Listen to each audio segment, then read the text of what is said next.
Είμαι στην αρχή του βιβλίου και όσο έχω διαβάσει, αν μπορούσα να το κάνω όλο βίντεο, θα το έκανα.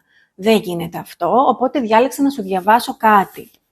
Λέει λοιπόν εδώ ότι το 1935 ο μέσος εργαζόμενος άνδρας είχε περίπου 40 ώρες ελεύθερου χρόνου την εβδομάδα, οι οποίες μειώθηκαν στις 17 μέχρι το 1990.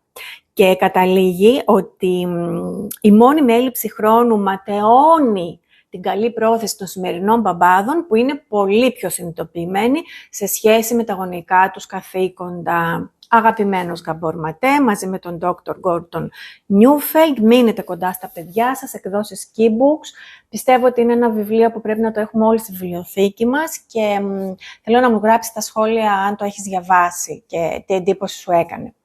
Είμαι η Χαρά, πιστοποιημένη life coach, και εδώ θα μιλάμε για τη ζωή.